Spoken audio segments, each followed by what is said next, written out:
When we think back to when we're young, we don't think back to the time that we had chickenpox or the time that we've had other diseases happen to us. And the reason because of this is vaccinations. To this day, many people are actually refusing to vaccinate their children or to become vaccinated, which is a major problem. Did you know that in recent years, the U.S. has experienced the greatest number of whooping cough cases since 1959?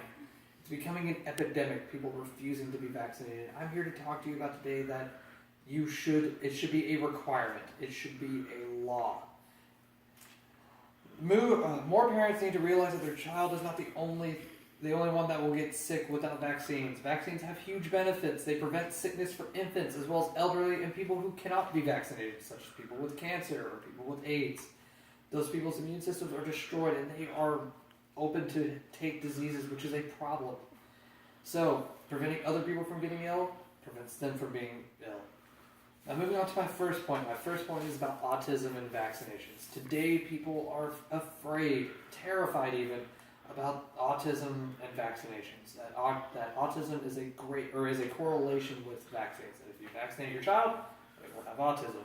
This is not the case.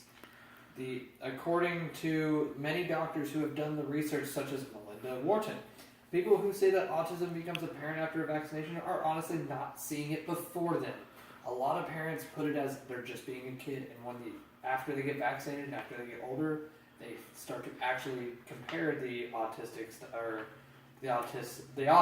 to try to correlate it with vaccinations as kind of a crutch. Autism numbers have gone up according to Autism Society. Autism occurs in 1 out of 68 births. However, many people are born with autism. Moving on to my second point. Vaccinations help prevent other people from getting ill.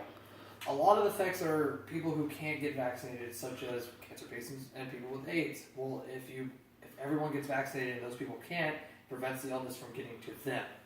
Because, such like the plague, it spreads people to people and infects everybody. If everybody is vaccinated, it will help prevent them from getting ill. And such as with children. Children who don't get vaccinated are very open to many diseases, such as chickenpox, polio, smallpox, stuff of that nature. They're very open to receive that. But if you vaccinate every child, they won't get those diseases. You don't have to worry about the life-threatening diseases that can haunt them and plague them. Moving on to my third point. Vaccinations can be rewarding when it comes to protecting your family, such as I've heard of a herd effect. Vaccinating people, if more people are vaccinated, it will help, like I said, prevent the people who can't be vaccinated. Maybe you have a family member who has cancer, AIDS, stuff that can prevent them from being vaccinated, that they are more open to diseases. Well, if you as a family member have a vaccination, prevent yourself from getting that illness, you will also prevent them from getting that illness. Now, this isn't a 100% guarantee, but it is more likely not to travel to them if you do not get that illness. If that illness dies in you. So all in all, I'm here to state that it should be a major requirement to get vaccinated. More people are refusing vaccinations today, and to me, it seems insane.